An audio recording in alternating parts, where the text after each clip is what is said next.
Don't touch me! Don't touch me! Don't! Sarah yang masuk ke lubang pohon Farway bersama Steve ternyata berada di ruang bawah tanah gereja dan bersembunyi di sana agar tidak jadi bulan-bulanan warga. Secara mengejutkan, Kenny adalah orang pertama yang menemukan Sarah dan membawa Steve untuk menemui gadis itu. Steve berusaha merahasiakan kejahatan masa lalu Sarah yang menyebabkan ayah Kenny meninggal, namun ternyata Sarah menceritakan rahasianya sendiri pada Kenny.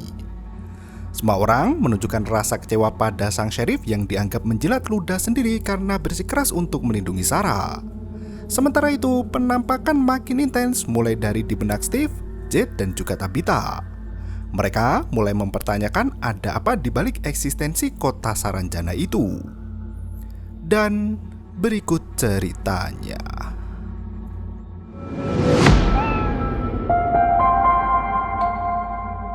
Malam itu, Randall yang diusir dari rumah koloni terpaksa bermalam sendirian di dalam bus. Ia mulai mendengar suara ketukan di jendela yang semakin ramai hingga mengganggu waktu tidurnya. Tampak belasan monster berkerumun di sekeliling bus berharap bisa masuk untuk memangsa pemuda yang berdiam di sana. Kesal dengan ekspresi tak berdosa para monster, Randall hampir lepas emosi dan membuka pintu bus. Untungnya, ia masih ingat dan mengindahkan pesan Donna untuk tetap berada di dalam bus berjimat itu.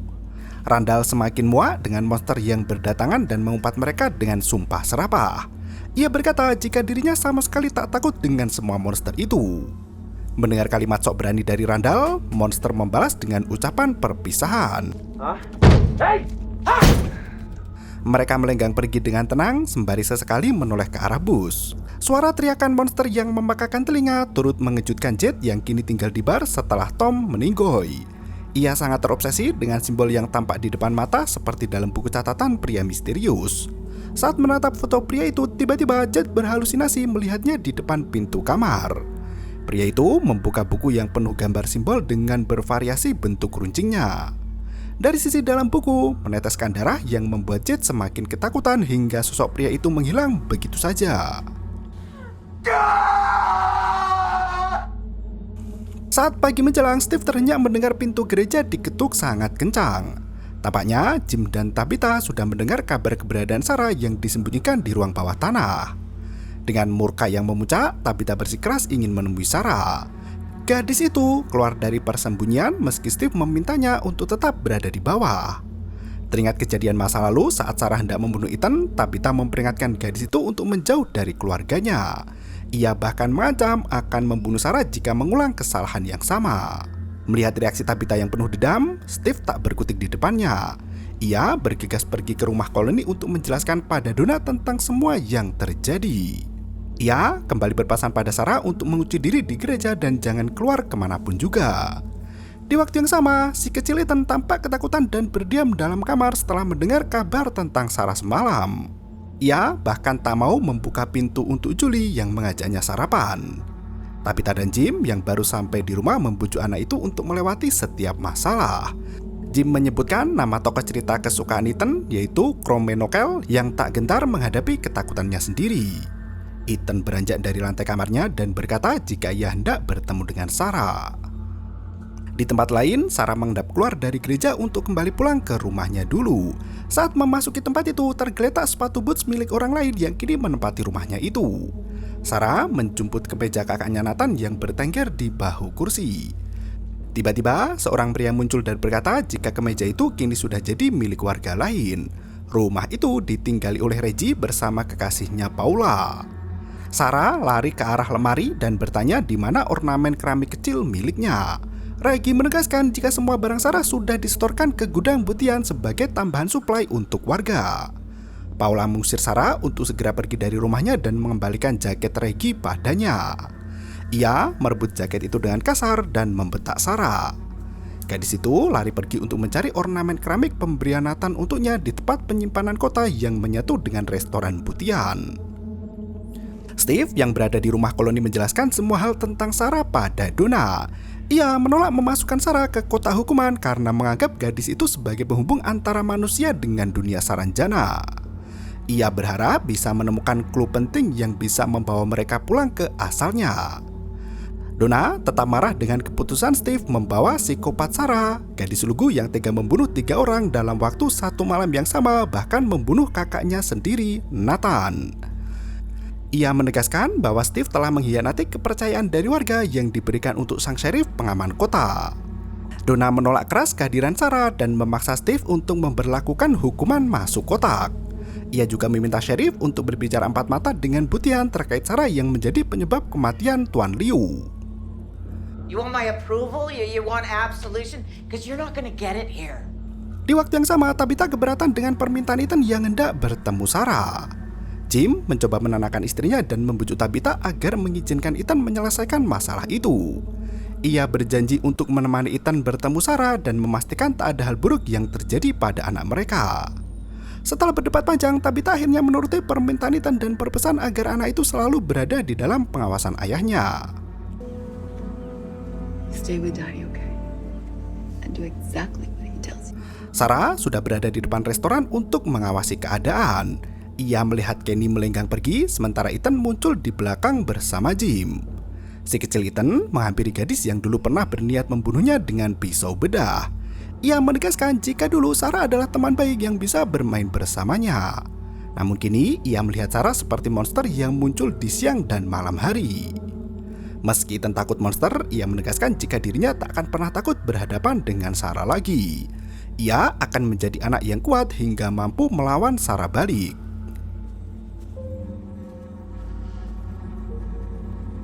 Setelah semalaman tak bisa tidur, Jade sibuk mereplika simbol aneh dengan botol bekas minuman di bar milik Tom. Victor datang ke bar dan meminta Jade untuk memainkan biola. I want you to play.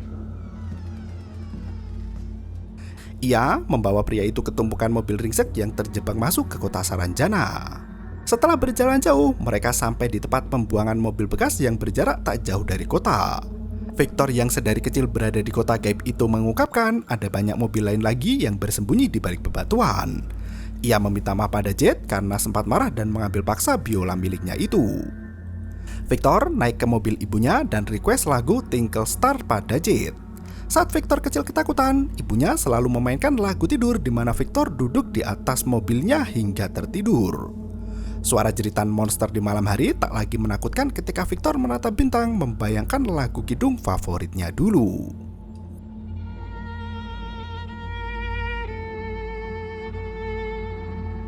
Victor sampai menangis mendengar lantunan biola yang dimainkan Jade siang itu yang mengalun lembut di telinga. Di tempat lain, Elgin masuk ke gereja di mana Sarah duduk sendirian di sana. Ia menanyakan keberadaan pastor yang biasanya tinggal di gereja. Sarah pun menjelaskan jika pastor Katri telah meninggal karena serangan monster. Elgin bercerita jika setiap minggu ia pergi ke rumah neneknya untuk ibadah di gereja bersama. Ia tak pernah berniat untuk jadi religius, namun waktu kebersamaan dengan sang nenek terlalu berharga untuk dilewatkan begitu saja. Elgin pun naik ke bus untuk menjenguk nenek seperti biasa. Ia tak menyangka perjalanan yang menyenangkan itu justru berakhir petaka. Elgin mengajak Sarah untuk tinggal di rumah koloni bersama warga yang lain. Ia mencoba meyakinkan Sarah dan berkata jika semua orang pasti menyambut dengan sukacita. Sarah menolak ajakan Elgin dan berkata jujur jika ia telah membunuh Nathan.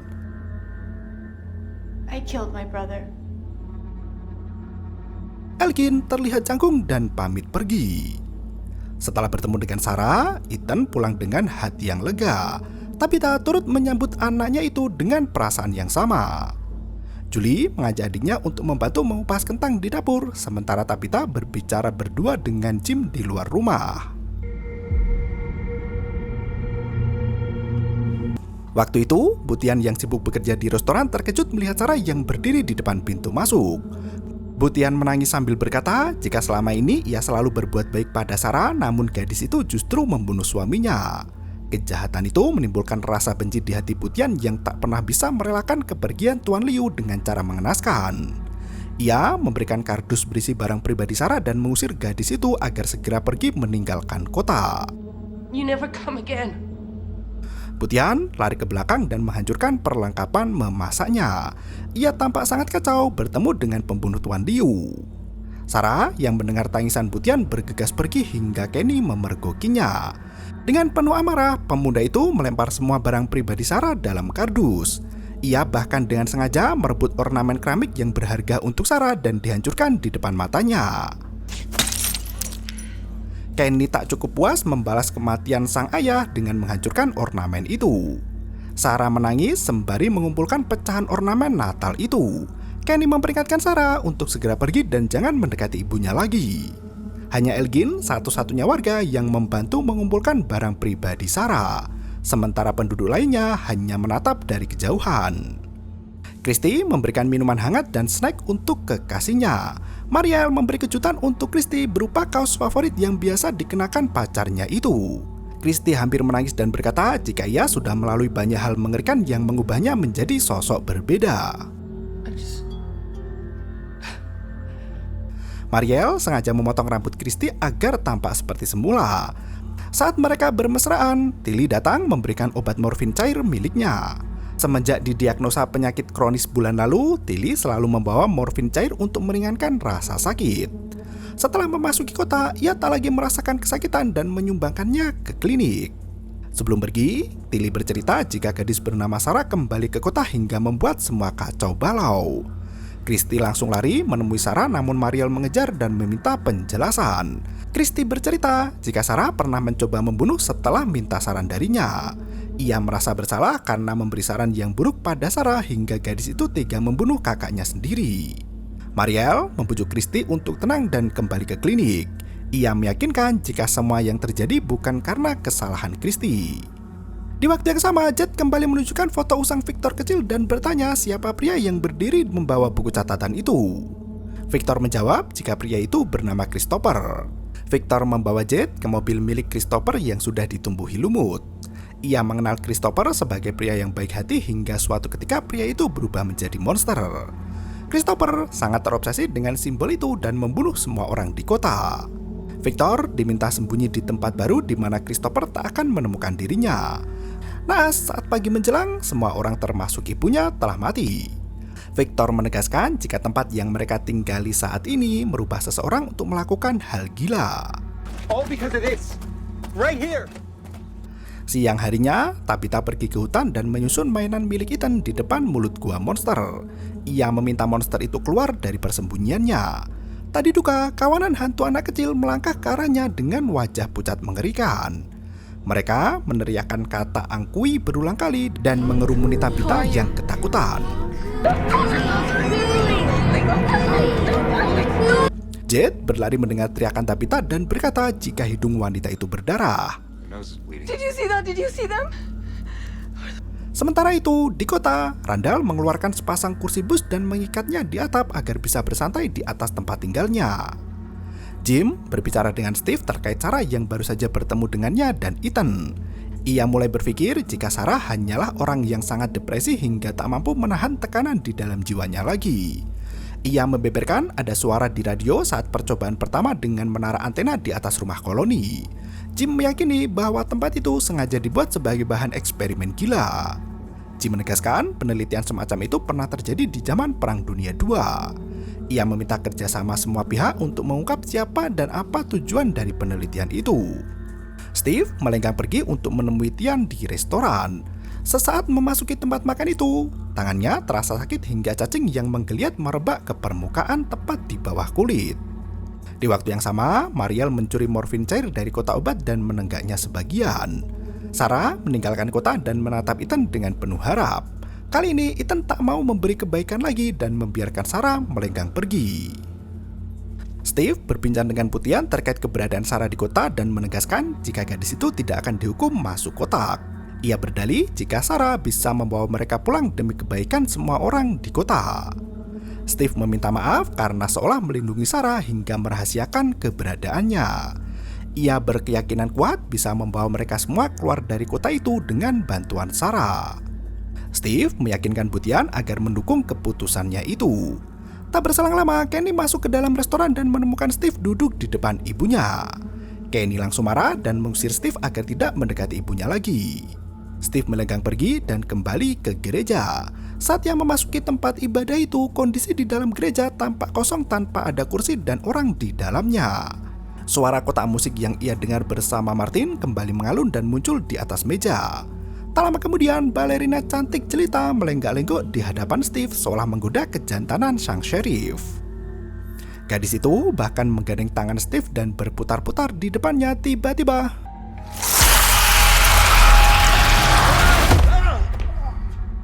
sedari tadi, Steve hanya berdiam di pintu restoran dan jatuh pingsan seketika. Kenny dan Putian panik melihat hal itu. Mereka membantu Steve berdiri dan Kenny mengantarkan sheriff ke klinik agar mendapat pertolongan. Di waktu yang sama, Alice dan Fatima menaikkan bahan pangan ke mobil truk Donna untuk diantar ke rumah Putian. Stok panen kentang hanya tersisa sedikit hingga mereka harus mengurangi jatah makan semua warga kota. Donna meminta semua orang untuk berhemat dalam menggunakan bahan pangan agar mereka bisa bertahan 1 tahun penuh. We're working out a new system.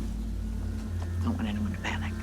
Di tempat lain, saat Christy mencari jepit rambut di tas Mariel, ia menemukan surat panggilan rehabilitasi narkoboy. Ternyata, Mariel naik ke bus umum untuk menjalani rehabilitas di luar kota. Christy sangat marah dengan sikap pacarnya yang tak kunjung sembuh dari kecanduan obat terlarang. Mariel berkata jika ia sangat sedih ketika Christy menghilang.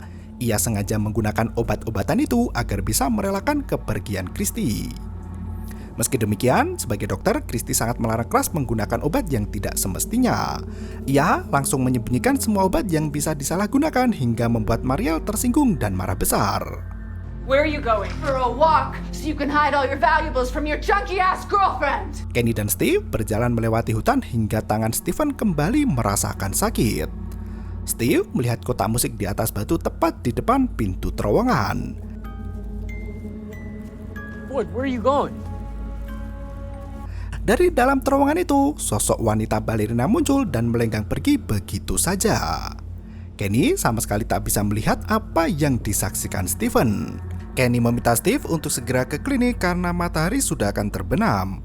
Sementara itu, rumah koloni sangat sibuk dengan pemasangan kaleng yang tergantung di setiap jendela. Mereka sengaja memasang bel di pintu dan jendela untuk memastikan tidak ada orang yang kabur di malam hari mengingat banyak penduduk baru yang tinggal di sana. Sesampainya di klinik, Christy langsung memeriksa semua bagian tubuh Steve untuk memastikan kesehatannya. Stephen menunjukkan luka di bagian lengan sembari berkata jika Martin menuangkan darahnya ke luka itu hingga cacing menggerogoti lengannya. Cacing itu tidak selalu terlihat, namun di waktu tertentu intensitasnya sangat terasa. Christy mencoba memahami cerita dan perkataan Stephen, namun ia sendiri tak bisa melihat adanya cacing di bawah kulit pria itu. Kenny mulai khawatir jika Steve mengalami demensia sama seperti ayahnya dulu. Christy cukup meragukan hal itu mengingat tak ada gejala penyerta yang terlihat pada Stephen. Ia hanya berkesimpulan jika Steve mengalami masa yang buruk saat berkelana dalam hutan hingga menderita stres berat.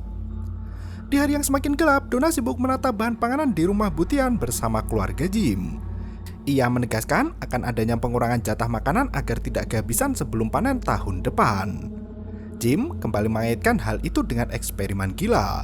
Ia berkata jika eksperimen itu sengaja memberi tekanan lebih besar lagi dengan berkurangnya pasokan makanan ditambah adanya banyak penduduk baru masuk kota. What do you mean we don't have enough food? Steve terpaksa menginap di klinik karena hari sudah sangat gelap dan ia tak bisa pulang ke kantor polisi. Suara kotak musik kembali terdengar yang kini berada di samping meja. Bayangan sosok balerina itu tampak menari dari balik tirai klinik. Saat Steve menjebakkan tirai itu, tiba-tiba sang balerina berusaha menyekap Stephen dan mencekik lehernya. Steve masih bisa menghindar dan selamat dari percobaan pembunuhan itu. Balerina itu lenyap seiring dengan kotak musik yang hilang dalam sekejap mata. Mariel menyapa Steve dan menanyakan apa yang baru saja terjadi. Steve yang panik langsung menodongkan pistol hingga membuat Mariel ketakutan. Steve buru-buru meletakkan pistolnya di meja setelah menyadari jika gadis di depannya itu bukan si balerina. Di waktu yang sama, Alice meminta maaf pada Fatima karena merahasiakan keberadaan Sarah yang berkelana di hutan bersama sang ayah. Fatima merasa diabaikan karena Alice sengaja menyembunyikan rahasia darinya. Ia tak mau menjalin hubungan suami istri dengan penuh rahasia dan saling menyembunyikan sesuatu. Alice meminta maaf pada kekasihnya itu dan menjelaskan apa yang sebenarnya terjadi. He made this place less safe. Dari luar kamar, terdengar keributan yang sangat kencang hingga Alice dan Fatima turun ke bawah. Rupanya, Dale menuduh Elgin, Bacta, dan warga bus itu hendak mencuri makanan di lemari penyimpanan. Sebagai juru masak di rumah koloni, Dale keberatan dengan banyaknya warga baru di sana. Terlebih lagi, badai membuat hasil panen menyusut dan terancam kekurangan bahan pangan. Dale bersikeras mengusir penduduk dari bus dan memaksa mereka tinggal di rumah lainnya. Alice mencoba menenangkan pria buta itu, namun emosi Dale semakin membara hingga tiba-tiba pisau yang digunakan untuk mengiris sayuran itu tertancap di dada kiri Alice seiring adrenalin Dale yang meningkat tajam. Fatima langsung panik apalagi melihat darah mengucur deras dari pelut calon suaminya itu. Ia mengambil kain dan menekan luka itu sembari membawa Alice rebahan di sofa. Ayah Alice masih berada di klinik bermain dengan imajinasinya sendiri saat mengobrol santai dengan Pastor Katri. Stephen ketakutan melihat bekas darah Tuan Liu yang mati dilahap monster hingga noda kemerahan itu melekat erat ke dinding rumah. Ia tak bisa membayangkan bagaimana kengerian malam itu saat Tuan Liu sekarat sementara tubuhnya dicabik hingga tak berbentuk. Imajinasi Pastor Katri dalam benak Steve berkata jika kegilaan adalah respon paling rasional dari manusia penderita depresi berat. Ia menuturkan tentang takdir kematian seseorang yang berjalan sesuai dengan cara dan kehendak Tuhan. Tak semua kehidupan mendapat akhir yang bahagia, begitupun dirinya yang mati dihempas monster keji. Bahkan Abby, istri Stephen, harus mati ditembak suaminya sendiri. Steve melangkah pergi sembari mengayunkan tangannya seolah sedang berbicara sendiri. Melihat hal itu, Kenny semakin yakin ada yang salah dengan Sheriff. Ia memaksa Steve untuk menceritakan masalah dengannya. Apalagi Mariel baru saja cerita jika ia memergoki Steve ketakutan sembari menodongkan pistol padanya. Kenny sangat khawatir dengan kondisi sheriffnya itu dan memaksa Steve untuk bercerita. Steve mengungkapkan jika ia baru saja bicara dengan Pastor Katri. Steve meyakini bahwa bayangan Pastor Katri yang ia lihat barusan tampak sangat nyata. Ia sendiri merasa ketakutan namun tak ada yang bisa dilakukan untuk menghilangkan rasa takutnya itu. Di waktu yang sama, bersiap membawa Alice pergi ke klinik, namun karena mobil van miliknya terparkir di gudang, mereka harus memastikan kondisi rumah koloni jauh dari monster.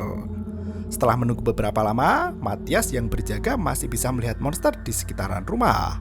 Tak tahan melihat Alice kesakitan, Elgin nekat keluar dari rumah itu dan bergegas lari menuju ke gudang. Dua monster yang melihatnya langsung berjalan menghampiri dengan senyuman lebar. Elgin masuk ke dalam mobil van dan bergegas mencari kuncinya. Ia sempat menjatuhkan kunci itu, namun untungnya bisa melenggang pergi di waktu yang tepat. Ia membunyikan klakson berulang kali agar Alice segera masuk ke mobil van sebelum para monster menangkap mereka. Kondisi Alice yang terluka sangat parah membuat pemuda itu tak bisa berjalan cepat. Elgin terpaksa menyeret pria itu dan memaksanya masuk ke mobil bersama Fatima. Monster yang datang semakin banyak dan hampir membuka pintu mobil mereka. Untungnya Elgin langsung tancap gas lari ke klinik dengan kecepatan tinggi. Suasana malam yang gelap dan medan yang terjal sempat menghentikan mobil itu sejenak. Alice merintih kesakitan dan berkata kesulitan bernafas. Banyaknya darah yang keluar dari tubuhnya terperangkap di rongga dalam dada hingga paru-paru tak sanggup memompa lagi. Fatima menangis melihat kondisi Alice yang sekarat di pangkuan. Elgin berkata jika mereka sudah hampir sampai dan meminta Fatima untuk bersiap turun dari mobil. Sesampainya di depan klinik, kondisi tampak lengang tanpa ada monster di sana. Mereka menggedor pintu dengan sangat kencang hingga Christy berlari memeriksa jendela. Setelah mengetahui itu adalah Fatima dan Alice, Christy dengan sigap membuka pintu sembari menyiapkan pertolongan pertama. Ia berteriak memanggil Steve dan Kenny agar membantu proses penyelamatan. Alice dibawa ke ranjang dengan kondisi kesulitan bernafas. Selama 25 menit, darah Alice mengucur deras tanpa henti hingga mengisi rongga sela paru-parunya. Mariel turut membantu mengambilkan berbagai alat operasi termasuk cairan infus. Candy dan Steve menekan luka sekaligus menahan tubuh Alice yang tampak lemas. Christy sengaja membuat robekan di samping dada untuk mengeluarkan darah yang terjebak di rongga paru-parunya.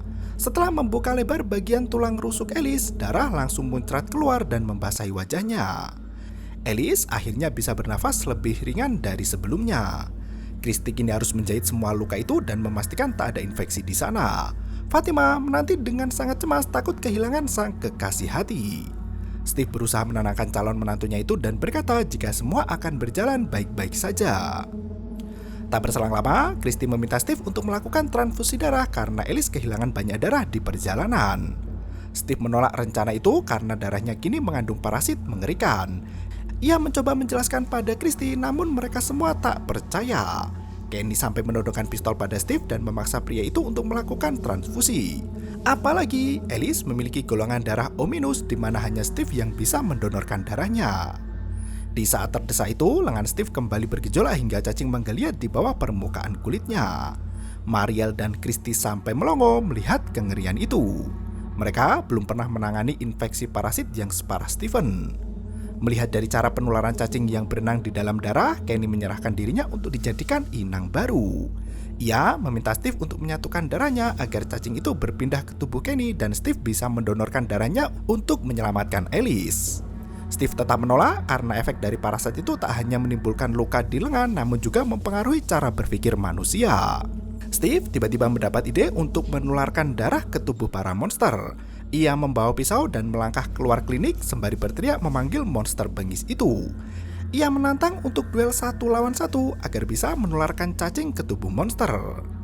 Beberapa menit ia menunggu di luar rumah dengan suasana mencekam. Akhirnya satu monster muncul di hadapan Alice dengan senyuman yang khas. Monster itu melangkah maju mendekati Steve hingga monster lain ikut muncul dari berbagai arah. Mereka mengepung Steve dan berjalan perlahan mendekatinya. Steve merobek telapak tangannya sendiri dan menggores leher monster itu. Ia menempelkan darah di telapak tangannya ke luka menganga di leher monster.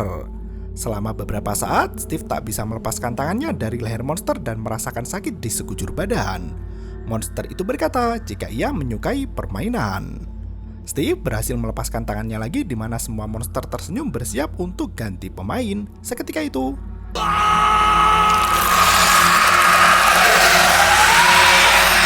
monster yang terkena darah Steve mengerang kesakitan dan tersungkur ke tanah dengan tubuh kejang-kejang.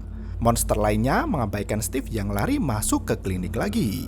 Setelah salah satu monster itu tak bergerak lagi, monster lainnya melenggang pergi begitu saja.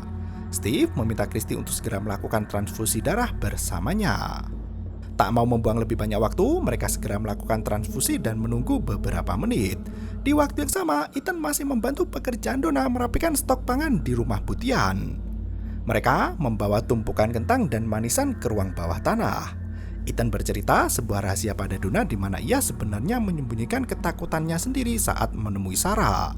Ia mengaku berani dan tak takut lagi hanya untuk menenangkan hati kedua orang tuanya. Donna tersentuh dengan pengakuan Ethan. Ia menuturkan bahwa rasa takut adalah respon baik dari manusia agar mereka terus mempertahankan diri dari gangguan. Dengan adanya rasa takut, mereka bisa belajar untuk menjadi pemberani seperti apa yang telah dialami Donna di masa lalu. Ketakutan itulah yang bisa menjadikan manusia biasa sebagai pahlawan yang kuat. Ethan memeluk Donna dengan penuh kehangatan. Setelah transfusi darah usai, Fatima menahan tangis sembari melangkah pergi. Ia menemui Christy di lorong penyimpanan obat seraya berkata hendak minta cek kehamilan. Do you have any pregnancy tests? Dan film pun bersambung.